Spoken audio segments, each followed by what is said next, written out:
Bienvenidos, señoras y señores, to the Bleed Lows podcast.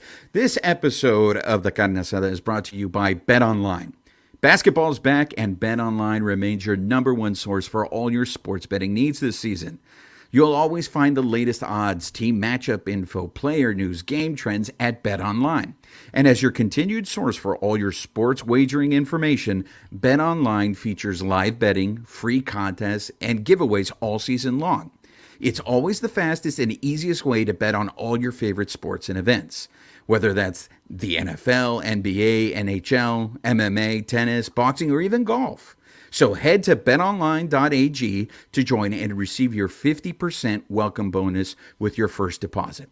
Make sure to use your promo code BELIEVE, B-L-E-A-V, to receive your rewards. BetOnline, where the game starts.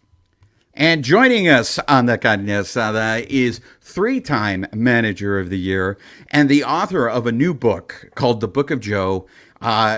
This man needs no introduction, but I was forced to give an introduction, and that's Joe Maddon. Joe, thanks for coming on the show. Really appreciate it. I appreciate it, Juan. Looking forward to our conversation. So, look, you wrote a book. Not only did you write a book, but you wrote it with Tom Verducci. Mm-hmm. I have to ask you, what does it feel like to write a book with someone? I mean, do you fight a lot about like whose voice we're really going to be hearing? Not at all. I knew that I needed Tom Verducci to do this.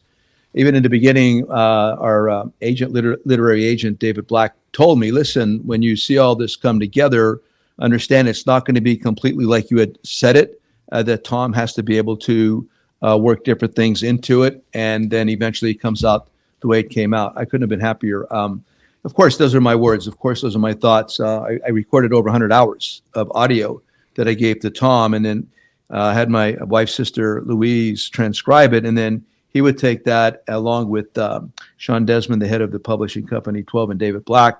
They'd get back to me the next day, and they would give me a direction to dig down or auger down more deeply into certain areas. And I did this during the pandemic. So 2020 got sent home before the season began, or actually, right in March, and rode the bike, 100 hours of taping, and we'd go back and forth. But then, he'd send me this stuff. I would go over it. I would tell him what I thought, and eventually it morphed into this, but I couldn't have been happier.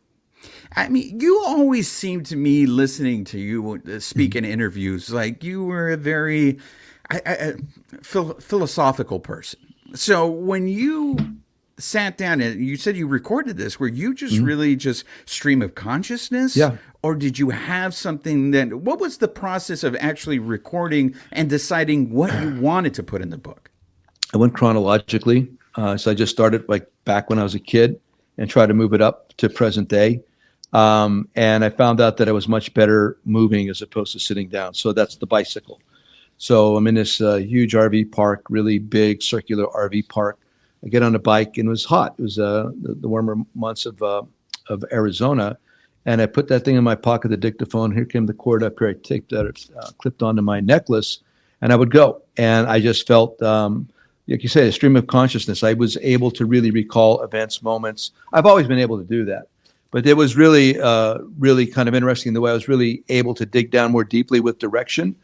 And that's it. And I'm good. I'm good at recalling moments from the past. I think that's the product of having led a really good childhood and have had like markers in time, whether it's places I've been or how it's identifiable with music and the people that I was with. So it was not difficult. I mean, listen, I'm no photographic memory, but I was able to lay it out that way. And like I said, it got to certain moments where I was asked to get down a little bit more deeply, and then you're able to do it. But I need to be moving. To record 100 hours sitting here like this, I couldn't have done it. So as I've gotten older, I found myself, I censor myself less. I really just feel like I could care less now what people, as opposed to when I was younger. Looking back, when you recorded, looking at the transcripts, did you sit there and go, oh, maybe I shouldn't say that because it might hurt someone? Yeah, I mean, I didn't want to hurt anybody, but I have to. It goes to that one paragraph or that one section of the book, one true sentence. The thing that I've learned from Ernest Hemingway. There's certain things that you're not just going to sit there and bleed everything out. I wanted to be, like you suggested earlier, the philosophical component of my life, as well as the baseball component, and try to morph them and meld them together. And I think that's what we did.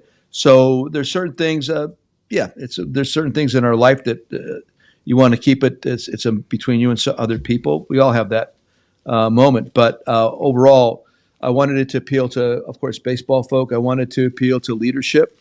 I wanted to, whether it's a Little League baseball coach, a high school teacher, whatever it may be, a corporation, somebody, a CEO in a corporation. We just got a comment from somebody that it should be required reading for an MBA course. Somebody told us that more recently. So that's what I was looking for. I'm not the kind of guy, I'm not here to grind on anybody. Listen, I'm not perfect by any means. But the point was philosophical, yes. Baseball, yes. And try to get the message out there as well as I could. So one of my favorite chapters is the Try Not to Suck. Only because my compadre has been telling me that for years. That's his way of motivating us whenever we go play. Hey, try not to suck. So are you the man who originated Try Not to Suck, or where did you hear Try Not to Suck? Yeah, I mean, it was actually through a conversation. David Ross and I were in a dugout and playing one night in Wrigley. And the concept comes from try not to embarrass yourself. As a professional, as a manager, as a player in the major leagues, you got cameras there, you got writers there, you got streaming there, you got Twitter there, you got all kind of social media there. And at the end of the day, you're just trying not to embarrass yourself. And that morphed into conversationally trying not to suck. So then all of a sudden, here comes Javi Baez up to the big leagues, and I have him in my office, at this little tiny office at the old Wrigley before they made it into something spectacular. And Javi's sitting across from me, and we get done. I'm ready to conclude. And I say, one more thing, Javi, before you leave this room. I want you to do me one favor. When you go out there, try not to suck. And then I repeated that to the press. They said, what'd you say to Javi? And so I said, well, I told him. And then the last thing I said was that.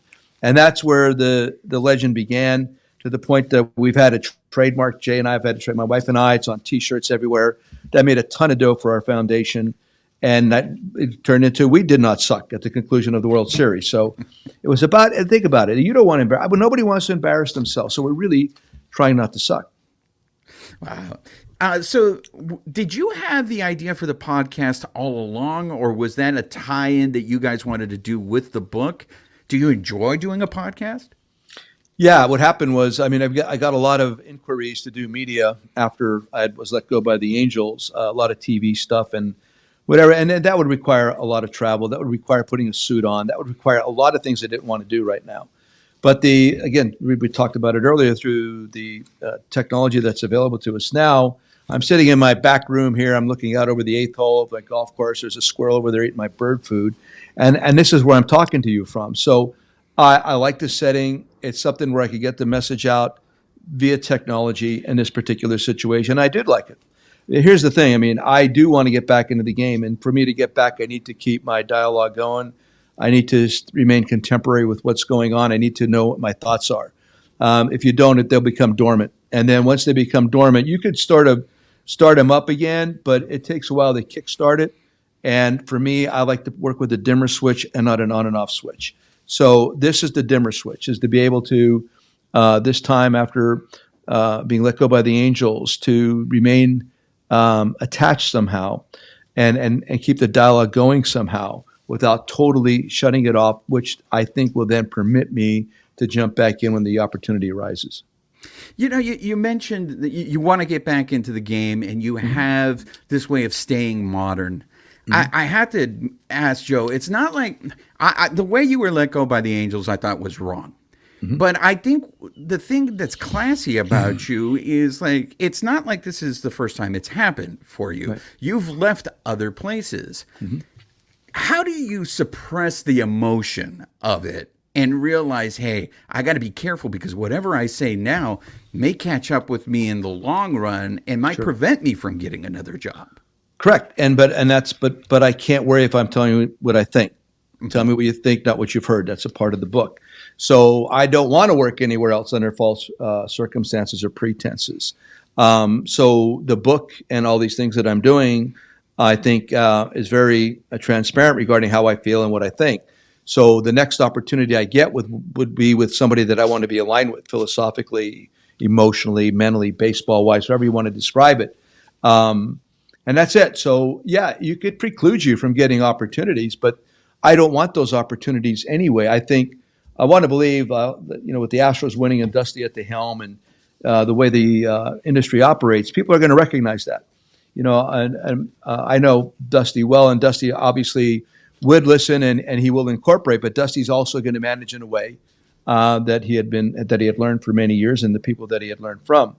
I'm in agreement with that. I want to use analytics and tech and everything else. I do, but when the game begins, you have to make adjustments on the fly. You have to be nimble, flexible, all these different things that can't be so static as information or data given to you before the game. So yes, I want to work. Yes, I'm being very transparent, but that's the only way to be. And I never would want to work under false pretenses. So we are a Dodgers podcast. We focus primarily on the Dodgers. So, 10 years in the postseason, we have one World Series to show for it. Look, every other organization will probably take that, right? But the fans, they want to see their team. I think the fans want to see more than one championship. This is the first time that I feel in the offseason that Andrew Friedman has taken some heat. And it's primarily in the media and from fans. Like, all this guy did is build you a perennial winner and build you an all-star team. And now, we got to point the finger at him. A couple of questions. First of all, what was your experience working with Andrew Friedman when you were in Tampa? The best. Andrew and I still remain good friends. We did this together. We did the race together. It was my first rodeo as a regular manager, his as in a position of GM. And he's younger than me chronologically, but he's no younger than me actually. So we had a really good time, and we could identify on a lot of levels and still do. So it was very intellectual on his part, maybe more visceral on mine. So mine was more the baseball side of things. Although, listen, I still believe he's one of the best scouts I've ever met, and that's why you're in the position that you're in. As a young man, he could recognize talent. I thought I'd been a scout. I still am in my background. And I just thought he saw things well. I can't tell you that about everybody, but Andrew sees things well. And he's not afraid to take chances. And that's why you get all these players with alphabetical last names that nobody's ever heard of that does great, because he sees through. And he's got a great process. So that's it. I mean, and we laugh at the same things. When we get together, it's a big old hug, and it's very warm and it's very sincere. Rob and his wife and his kids, everybody. I know his mom, Barb, really well. I really like the man a lot. So regarding Los Angeles fans, I listen, everybody wants to win a World Series, but it ain't that easy. And they've been there often, like you're talking about. They've been knocking on the door a lot. So be careful what you might be wishing for in a sense. Just understand this guy is that good at what he does. There's going to have more opportunities. But winning a World Series, running the gauntlet on an annual basis to get down to the last game of the season and win it, there's a lot going on. It's not like back in the day, you win the National League, you win the American League, 7 games, you go home. It's a lot more deep. And they had injuries this year. Not having Walker Buehler is a significant loss. You're a perfect person to speak to about this because you've experienced it from both ends. You've lost a World Series, but you also won a World Series. Looking at back, it seems all the athletes we talk to seem to remember their failures more than their successes. Is there anything that sticks with you from those two experiences more so than another? I don't think you remember them more. I think you learn more from your failures than your successes. I think that would be, for me, the more appropriate way of putting it. With the Rays, when we just shocked the world at that time. Everybody's talking about what's going on now, and everybody gives low payroll credit and all the ingenuity going on. But we were way ahead of all of that stuff back then, and we carried it through. We were in the playoffs often. What you learn, I would like, from my perspective, I'll give you my perspective.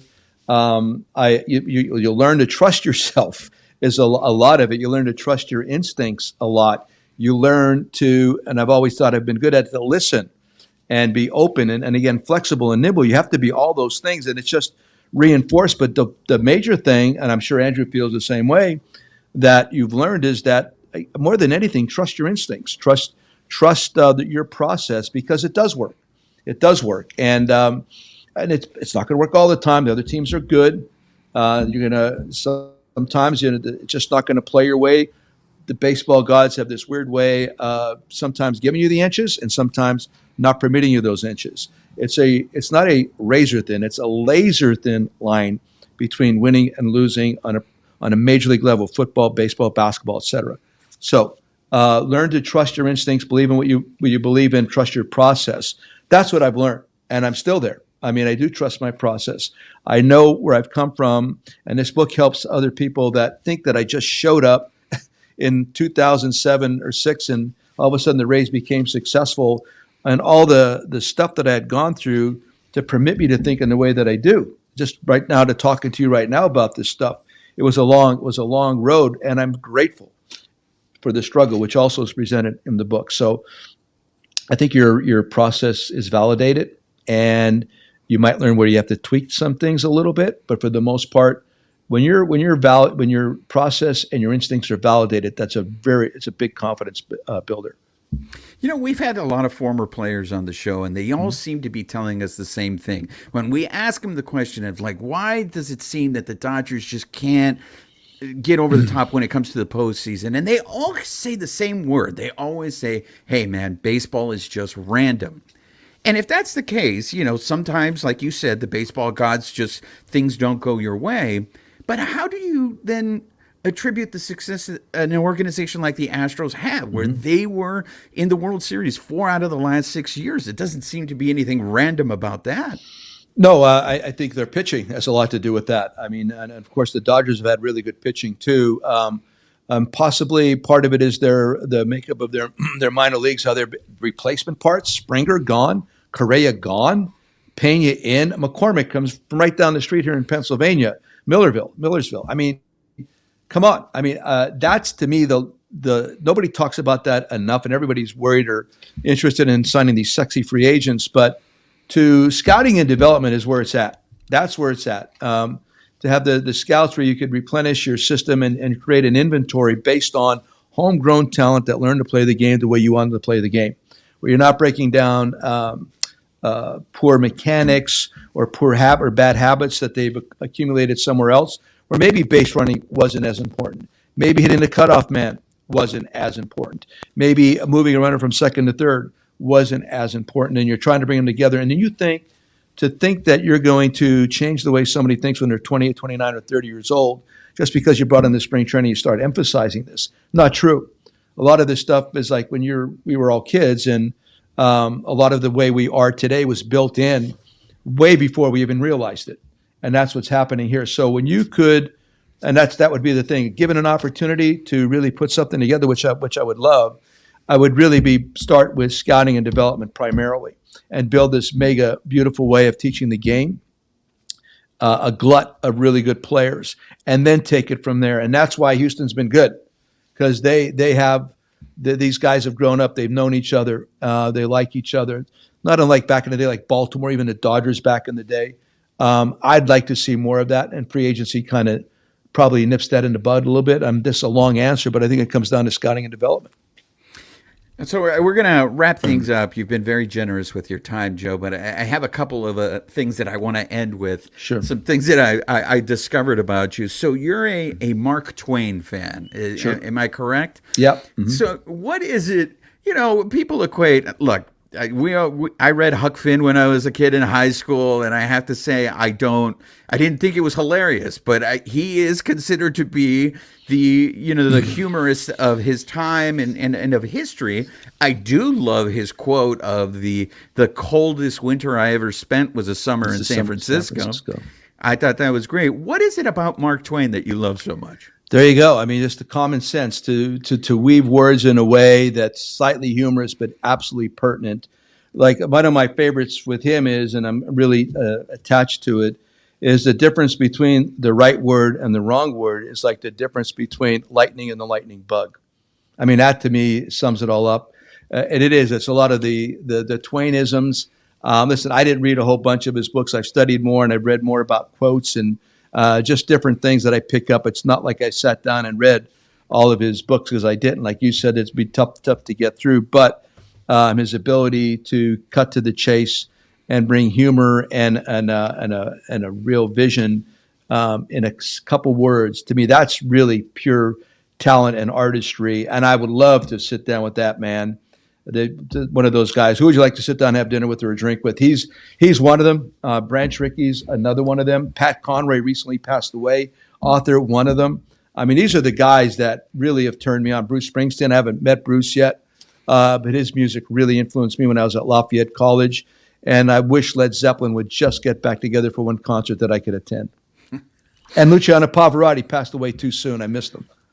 Oh, man, you are a man of culture, Joe. I mean, other tthan Rebel Without a Cause, what James Dean movie should we watch? Honestly, that's the one. I just watched it not too long ago sitting down here. And I mean, just the thing about it is you watch it, the technology and the way it's presented and the acting looks so different.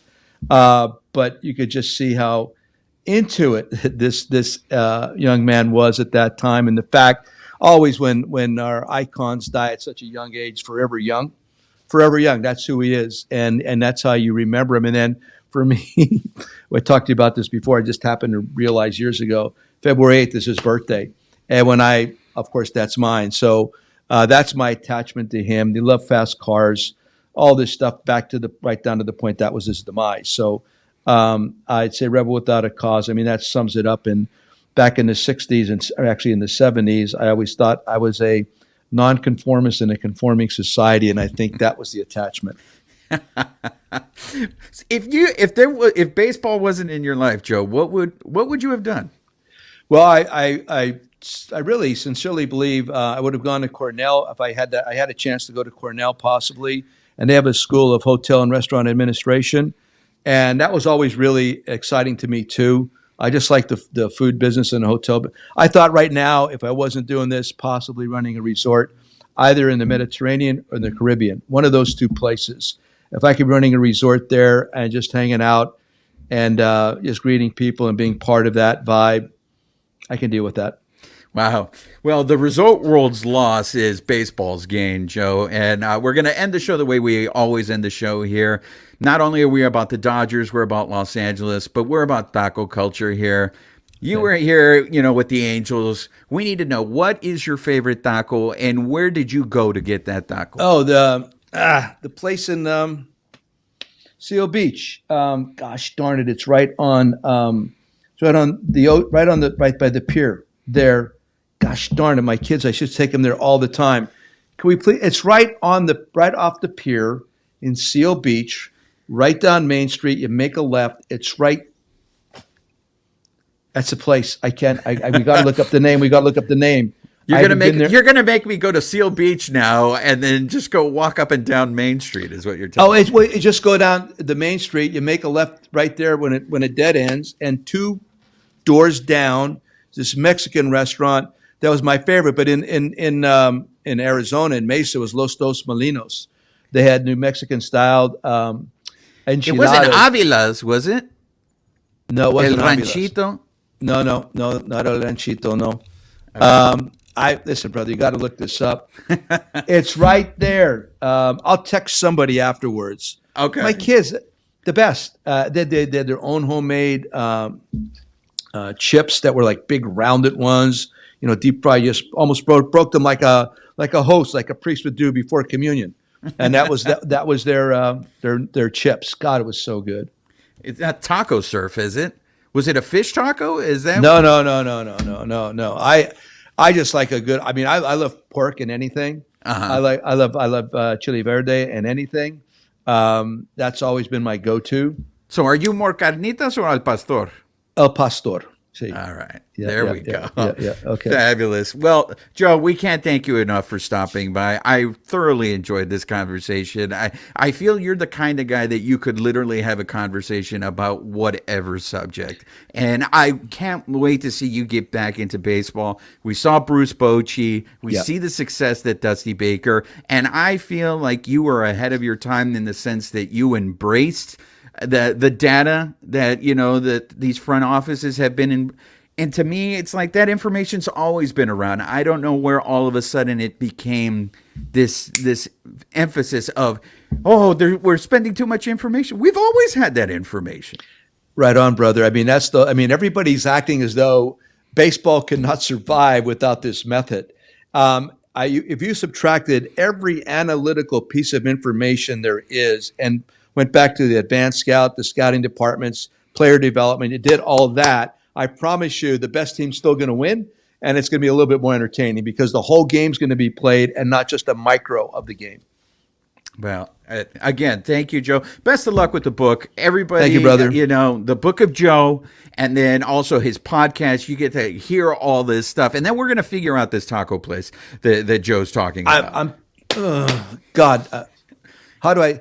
Okay, I'm going to have the people, from 12. I'll have Roger. Text. Yeah. Yeah, please. Yes, because it's right there and it's driving me nuts. I'm sorry. No, Thanks, no worries. brother. There we have it. There you go, ladies and gentlemen. Joe Madon. Thank you. Be well, man. Thanks, Juan. I appreciate it. Big thank you again to Joe Madon for joining us on the show. I really enjoyed that conversation, Babyface. What was the thing that stuck out the most to you?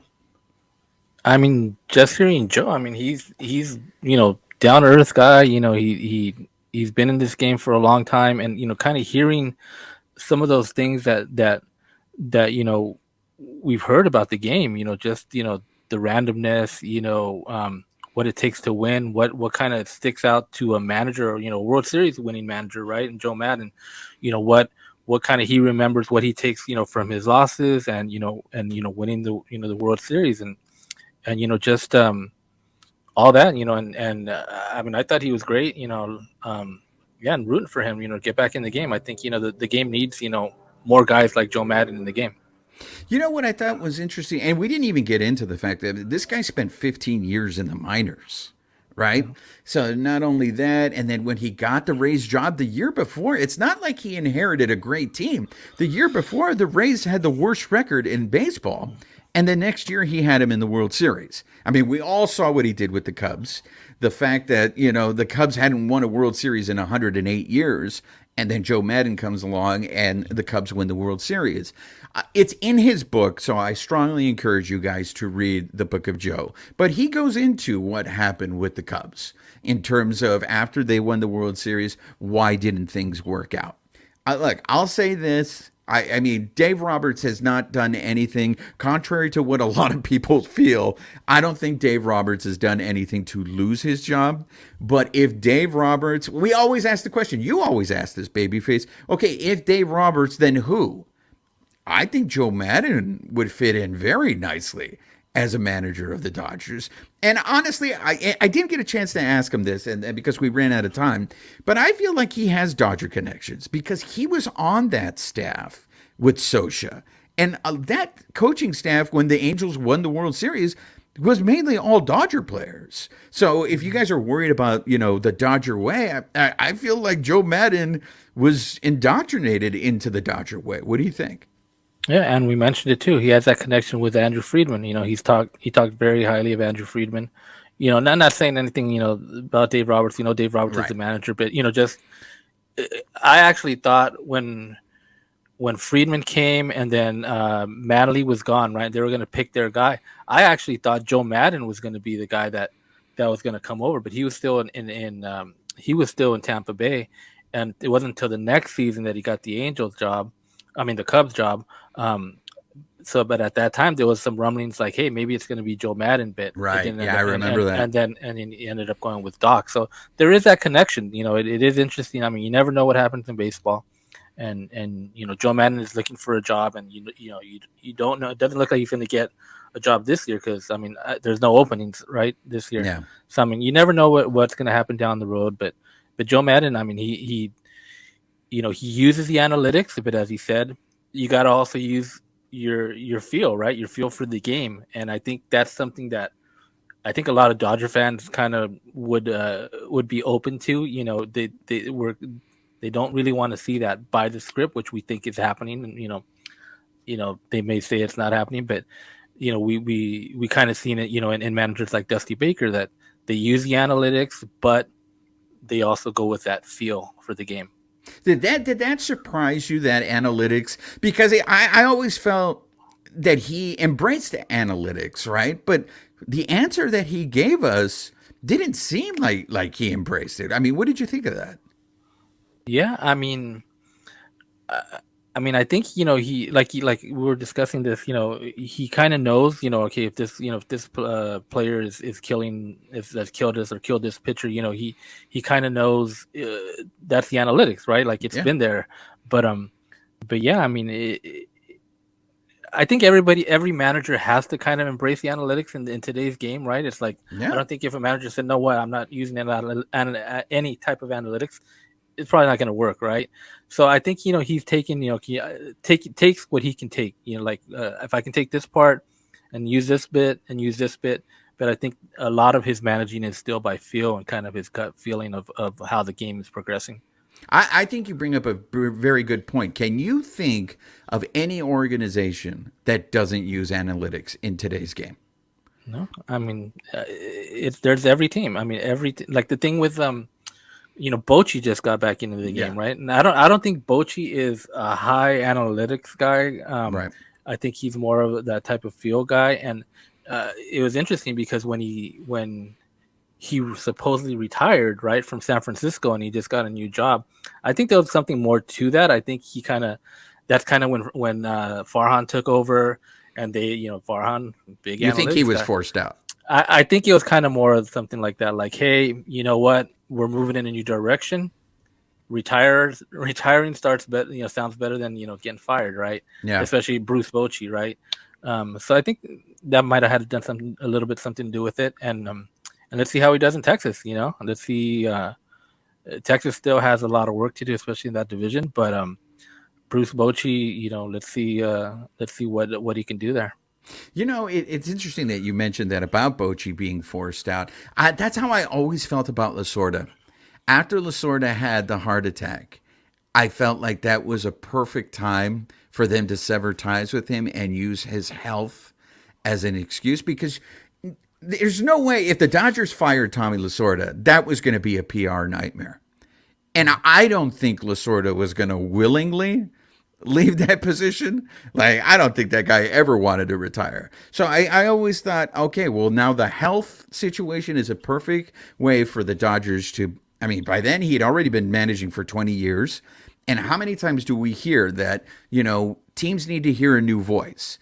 That's why when people were saying the rumblings about Dave Roberts maybe needs to go, maybe that's what it is that the players just need to hear a new voice. But, and we're going to talk about this in future episodes, the turnover now with the team, there's going to be some new players. To these new players, Dave Roberts is going to be a new voice, and maybe that's another reason to keep Dave Roberts. But, speaking of Lasorda, who for me will always be the Dodgers manager whenever anybody asks me who's the Dodgers manager, it's Tommy Lasorda. I think Tommy, and I mean, you tell me if there is, I think Tommy was the last celebrity manager. I cannot think of another manager since Tommy that had such a dominating personality, because it does seem like now managers nowadays are about the analytics. They're about like servicing, and they kind of don't have a long shelf life. I mean, Bochy won 3 World Series for the Giants, and how long was he there? Was he there like 10 years max? Yeah. I mean, I think the way baseball is shifting now, it's like a manager. It's a lot of new guys, right? Like back in the day, you'd have Whitey Herzog, Tommy Lasorda, La Russa was around.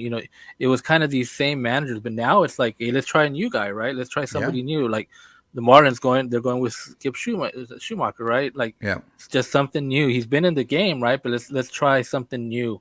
Like, why is that? I don't know. I mean, guys like Maddon, Dusty Baker, Bochy.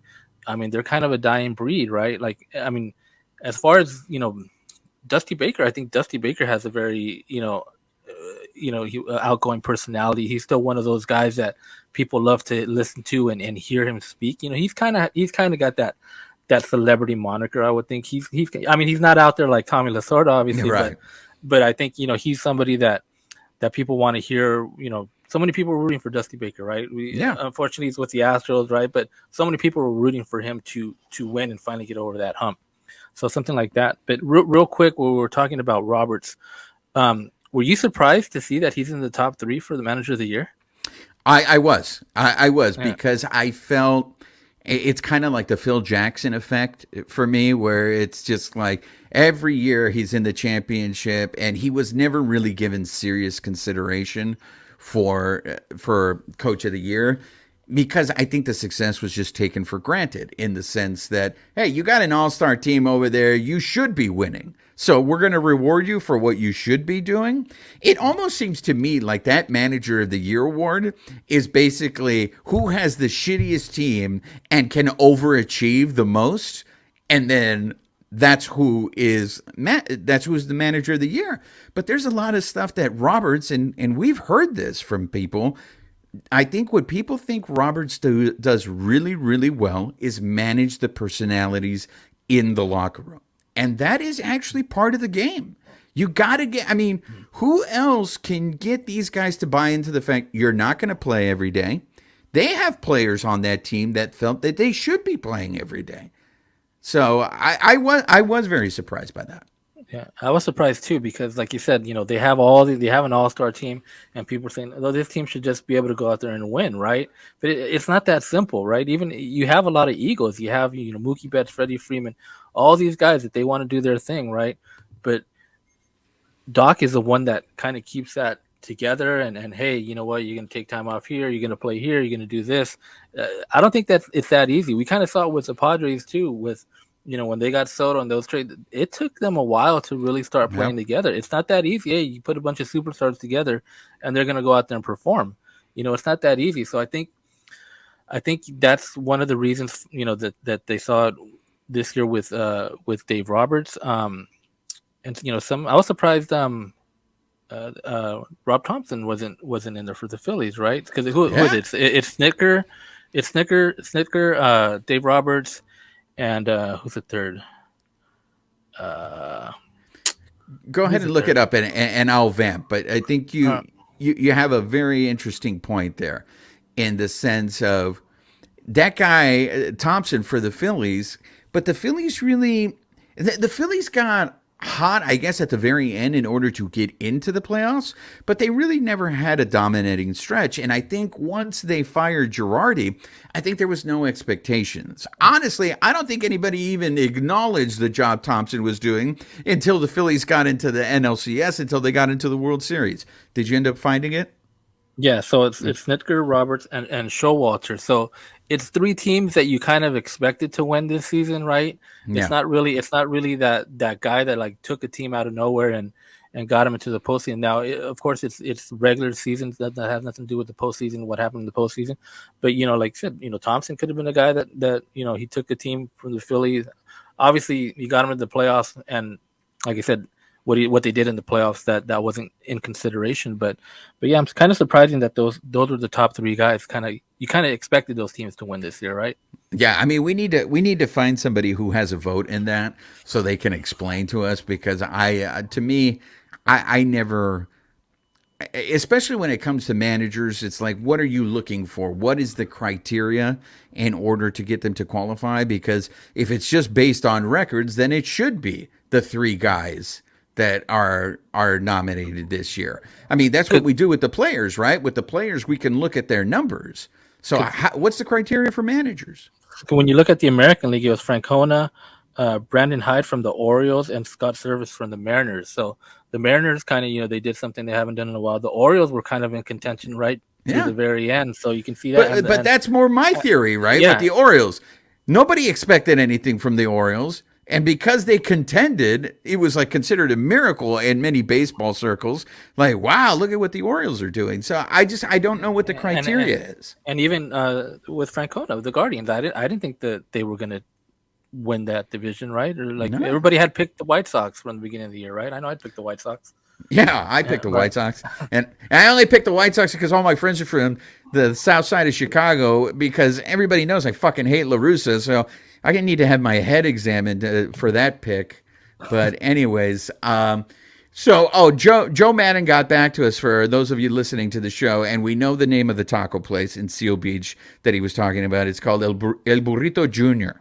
So, if you guys are in Seal Beach for one adventure there, go check out the tacos there. Let Joe Madden know whether he was right or not. So, again, that was really great. I really enjoyed talking to Joe Madden. Again, for those of you listening, if you've just stumbled across us, make sure you're subscribed to the podcast. You can listen to it when you're driving into work. You can have it in the background when you're working at home.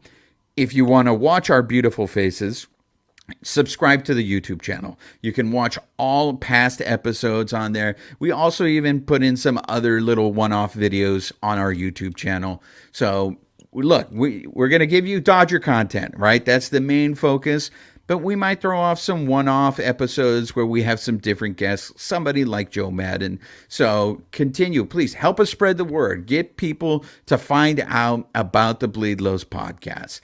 So that's going to do it for us on this episode. This episode of the Carne Asada has been brought to you by Bet Online, where the game starts. Buenas noches, everybody.